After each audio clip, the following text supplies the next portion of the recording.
menyapa, menyatukan, dan menebar kebaikan. Tidak terasa sudah 1 bulan berlalu. Kini puasa telah usai. Kita akhirnya bertemu dengan hari nanti-nanti. Hari kemenangan telah tiba. Dalam suara ada makna. Dalam rindu ada cinta. Dalam maaf ada kemenangan. Hari raya bukan sekedar perayaan, tapi perjalanan kembali menuju hati nan suci. Bismillahirrahmanirrahim. Assalamualaikum warahmatullahi wabarakatuh. Di hari yang indah dan baik ini, kami keluarga besar Radio Republik Indonesia Bukit Tinggi mengucapkan Selamat Hari Raya Idul Fitri 1 Syawal 1446 Hijriah. Minal aidin wal faidin, mohon maaf lahir dan batin. Mari kita terus tebarkan cahaya kebaikan dalam setiap aktivitas kita. Assalamualaikum warahmatullahi wabarakatuh.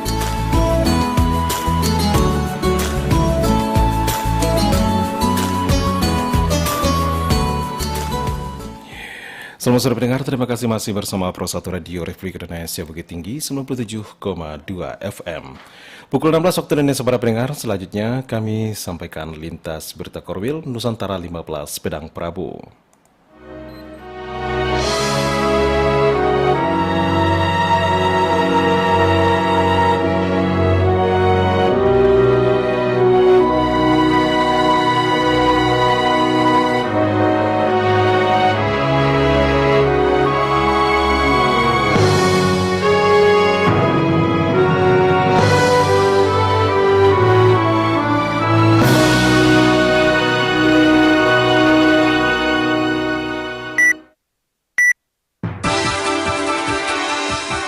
Lintas Berita Korwil.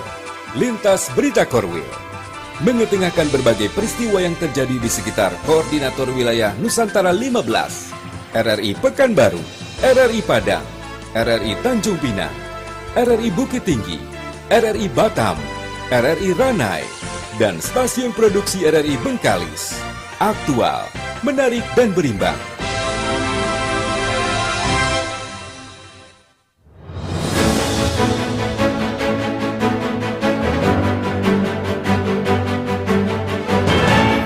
Selamat sore pendengar, jumpa lagi dalam Lintas Berita Korwil Nusantara 15 Pedang Prabu untuk edisi sore ini, Rabu 2 April 2025 bersama saya, Henry.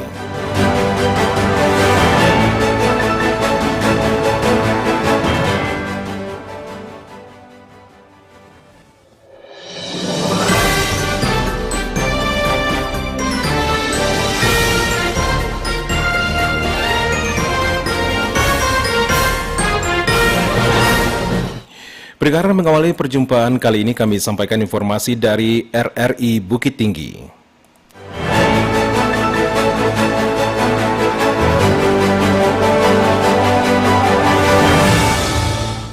Guna mengantisipasi kemacetan pada arus mudik yang meningkat, pemerintah Kota Padang Panjang terapkan sistem satu arah atau one way beberapa titik di strategis. Berikut laporan Nofri. Guna mengantisipasi kemacetan pada arus mudik yang meningkat, pemerintah Kota Padang Panjang terapkan sistem satu arah atau one way di beberapa titik strategis. Kepala Dinas Perhubungan Arkes Revagus menyebutkan, penerapan sistem ini bertujuan mengurangi kemacetan dan memastikan kelancaran arus lalu lintas, terutama saat puncak arus mudik dan arus balik yang diprediksi akan terjadi dalam beberapa hari ke depan. Arkes berharap dengan penerapan sistem one way ini, kemacetan dapat diminimalisir dan perjalanan para pemudik dapat lebih lancar. Dikatakan, pihaknya siap mendukung penuh implementasi sistem one way dan akan melibatkan petugas di lapangan untuk mengatur dan memantau. Arkes mengimbau para pengendara untuk mematuhi aturan yang telah ditetapkan selama sistem one way ini demi kelancaran dan keselamatan bersama. Pemko juga mengimbau masyarakat untuk tetap waspada dan mengikuti petunjuk dari petugas yang ada di lapangan. Penerapan sistem ini diharapkan dapat menjadi solusi efektif dalam mengatasi kemacetan selama periode mudik dan menjaga kelancaran transportasi di Padang Panjang. Pelacakan ketertiban dan sebagai informasi perjalanan bagi yang melintasi Kota Padang Panjang. Setelah itu kami juga menerapkan kegiatan one way dalam Kota Padang Panjang one way ini hanya khusus di daerah rawan kemacetan, misalnya di depan gedung MSAPI, dengan memberikan road barrier untuk satu arah, itu tidak macet. Arkes menambahkan, adapun sistem satu arah ini diantaranya kendaraan dari Bukit Tinggi diarahkan belok ke kiri menuju Pasar Pusat, sedangkan yang dari arah Padang belok kanan langsung ke pertigaan lampu merah PDAM. Nofri melaporkan. Masih dari RRI Bukit Tinggi, pemerintah Nagari Peninjauan tengah matangkan rencana kegiatan pulang Basamo anak rantau untuk arus balik Lebaran Idul Fitri tahun ini.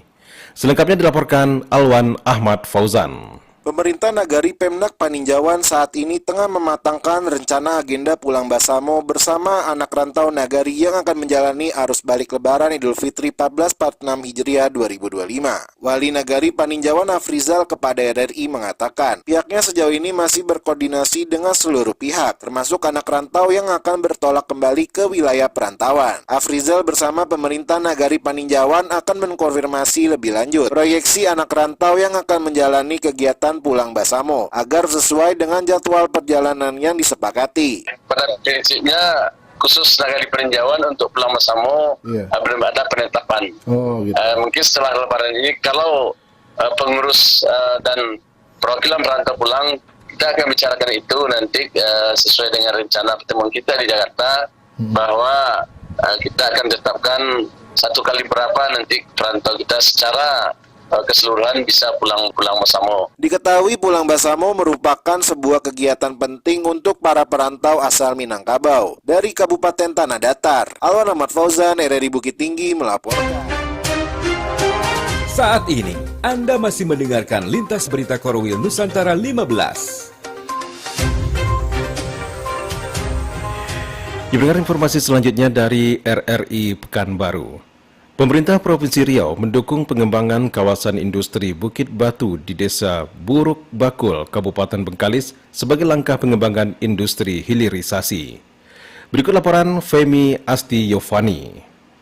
Provinsi Riau memiliki potensi pengembangan dunia hilirisasi yang sangat besar karena ketersediaan bahan baku yang banyak dan letak wilayah yang strategis. Gubernur Riau Abdul Wahid mengatakan untuk pengembangan industri hilirisasi tersebut membutuhkan kawasan khusus seperti kawasan industri Bukit Batu yang ada di Desa Buruk Bakul, Kabupaten Bengkalis. Gubernur menuturkan pemerintah Provinsi Riau mendukung pengembangan kawasan industri Bukit Batu karena kawasan tersebut sangat strategis tidak jauh dari pintu keluar Tol Pekanbaru Dumai. Gubernur menyampaikan untuk pengembangan kawasan ini, pemerintah Kabupaten Bengkalis sudah menyiapkan lahan seluas 2.900 hektar dan pemerintah Provinsi Riau akan bekerja sama dengan berbagai pihak dalam memajukan perekonomian daerah. Kita harus mencari titik-titik yang harus kita dorong untuk investasi tumbuh dan industrialisasi berkembang.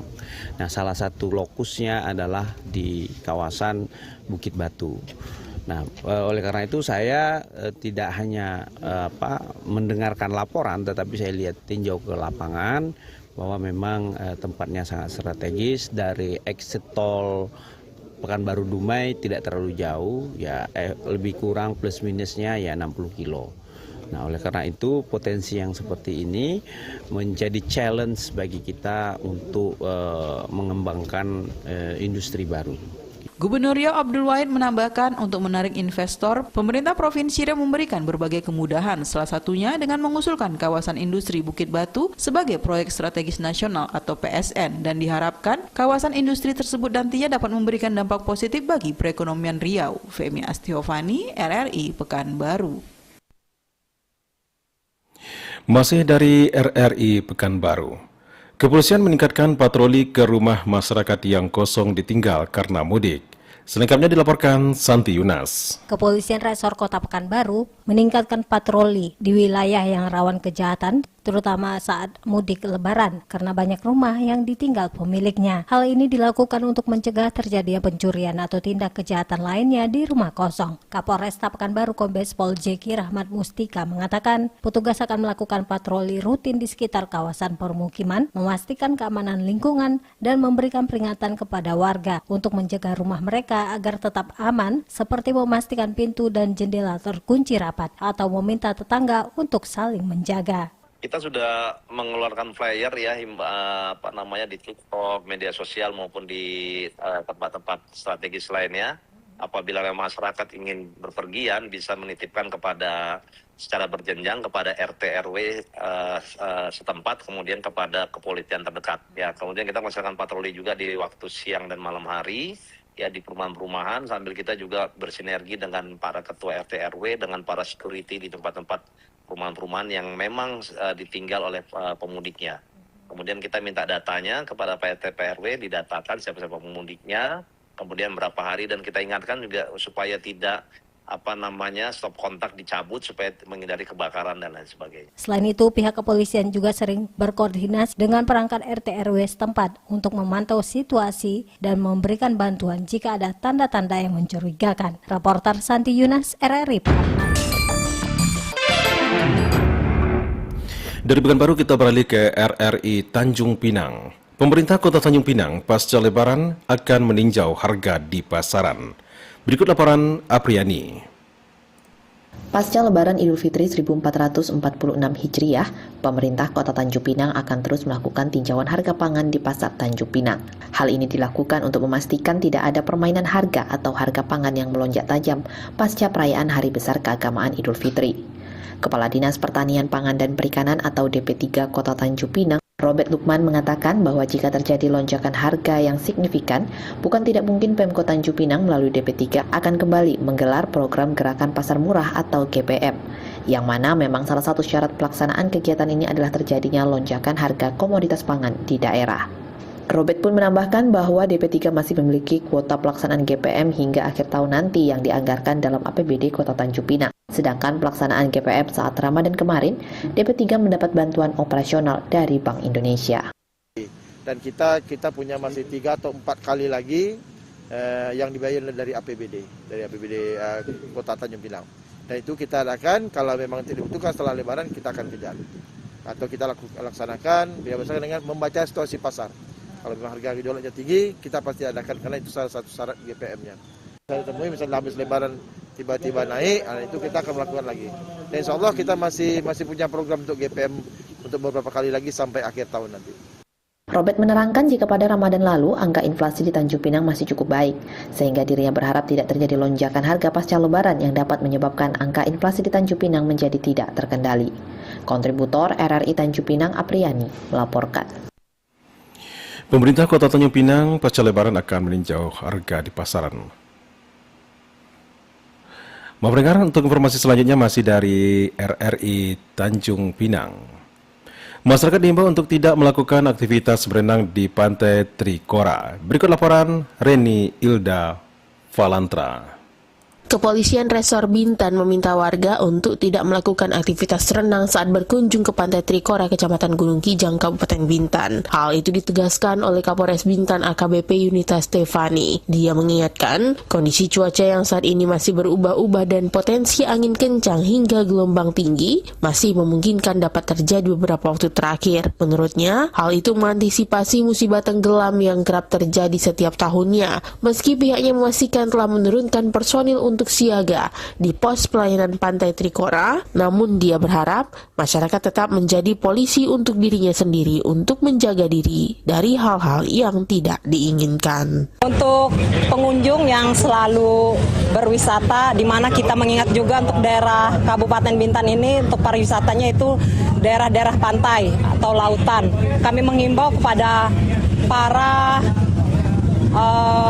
pariwisata yang menggunakan tempat-tempat wisata untuk dapat menjaga keamanan dirinya masing-masing. Contohnya saja apabila mendekati bibir pantai ataupun akan melakukan kegiatan berenang, itu kami harapkan supaya tidak dilakukan, mengingat mungkin situasi ataupun kondisi yang selalu berubah-berubah.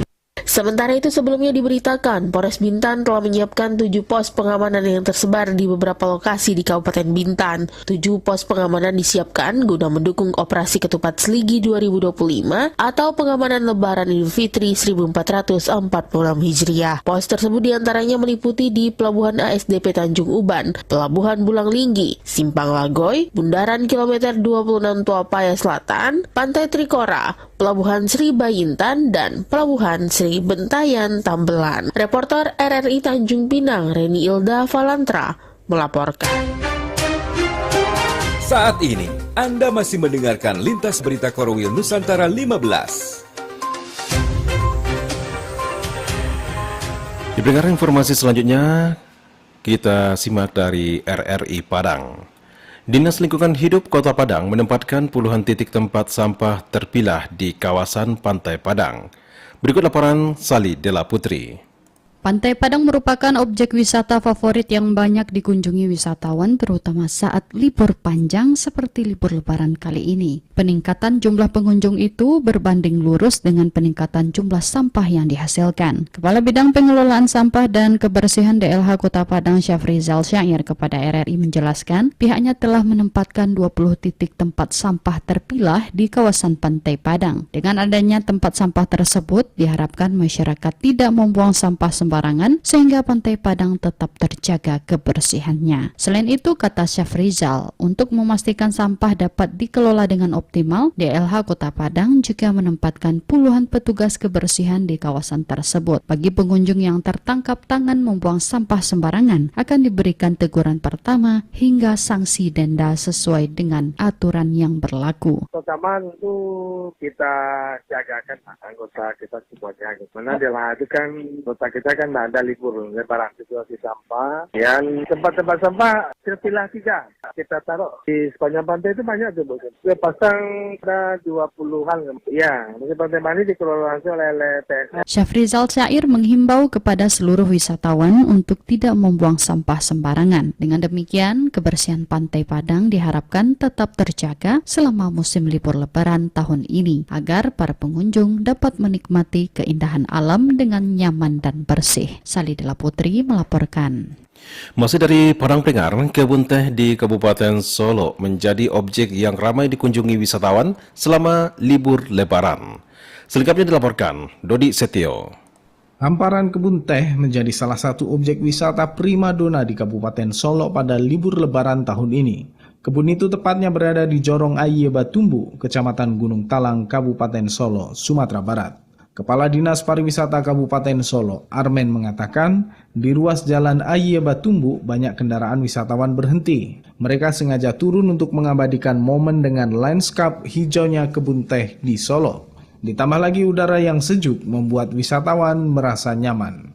Tumpah ruahnya ke Alahan Panjang karena memang udaranya cukup diminati, sejuk ya, sejuk dan dingin. Buktinya adalah betapa banyaknya para pengunjung. Itu diperkirakan sehari itu antara 10 sampai 16 ribu yang datang ke destinasi-destinasi wisata yang ada, baik dikelola oleh pemerintah maupun para pihak swasta. Kebun teh di Solo merupakan milik PT Perkebunan Nusantara 6, terhampar di sepanjang kaki Bukit Gunung Talang. Keindahannya tidak kalah dengan suasana puncak Bogor yang ada di Jawa Barat. Rani, salah seorang wisatawan yang datang dari Pekanbaru, Provinsi Riau, mengakui sengaja datang ke Solo untuk menikmati keindahan perkebunan teh. Kemudian dilanjutkan menikmati panorama Danau Kembar. Kebun teh di Solo merupakan lokasi wisata yang mudah dijangkau karena tepat berada di tepi jalan. Jika ditempuh dari Kota Padang, tempat ini berjarak sekitar 65 km. Dodi Istio melaporkan. Informasi selanjutnya dari RRI Batam. PT Bandara Internasional Batam mencatat jumlah pemudik Lebaran 2025 melalui Bandara Hang Nadiem Batam meningkat 7,4% dibanding tahun lalu. Berikut laporan Bedi Prabu. Bandara Internasional Hang Nadiem Batam mencatat lonjakan signifikan jumlah penumpang pada puncak arus mudik Lebaran 2025. PT BIB mencatat sebanyak 19.900 orang penumpang menggunakan layanan Bandara Batam. Jumlah tersebut mengalami peningkatan 7,4% dibandingkan periode Lebaran tahun lalu. Direktur Utama PT Bandara Internasional Batam atau BIB, Fikri Ilham Kurniansyah mengatakan penerbangan arus mudik Lebaran melalui Bandara Hang Nadiem Batam dibuka sejak tanggal 21 Maret dan puncak arus mudik terjadi pada tanggal 29 Maret kemarin. Dari tanggal 21 hingga 29 Maret tersebut tercatat ada 19.900 penumpang yang mudik melalui Bandara Hang Nadiem Batam. Kami laporkan bahwa sejak dibukanya posko Bandara Hang Nadiem 21 Maret sampai dengan 29 Maret 2025, puncak arus mudik Lebaran tahun ini jatuh pada tanggal 29 Maret 2025 dengan jumlah penumpang mencapai 19.900 orang. atau naik 7,4% dibandingkan tahun yang lalu. Dan kendati pun ada peningkatan, jumlah penumpang mencapai 20.000, namun alhamdulillah kelancaran pelayanan, keselamatan, keamanan di Bandara Hang Nadiem tetap dapat terjaga berkat dukungan seluruh pihak dan juga dukungan penumpang itu sendiri. Dikatakan Fikri, meskipun terjadi lonjakan signifikan, kelancaran operasional dan keamanan di Bandara Hang Nadiem Batam tetap terjaga. Pihak bandara telah melakukan berbagai upaya untuk memastikan kenyamanan penumpang, termasuk optimalisasi jadwal penerbangan dan peningkatan kapasitas layanan di terminal. Selain itu, Bandara Hang Nadiem Batam juga mendukung kebijakan pemerintah dalam menjaga stabilitas harga tiket pesawat. Untuk meningkatkan transparansi, pihak bandara telah memasang layar informasi harga tiket di area keberangkatan dan kedatangan. Reporter RRI Batam, Bedi Prabu melaporkan. Diberikan informasi dari RRI Batam sekaligus mengakhiri lintas berita Korwil Nusantara 15 Pedang Prabu sore ini. Terima kasih Anda sudah bersama kami. Saya Hendri dari RRI Bukit Tinggi bersama tim kerabat kerja yang bertugas pamit undur diri. Selamat sore dan sampai jumpa. Sekian lintas berita Korwil Nusantara 15 hari ini.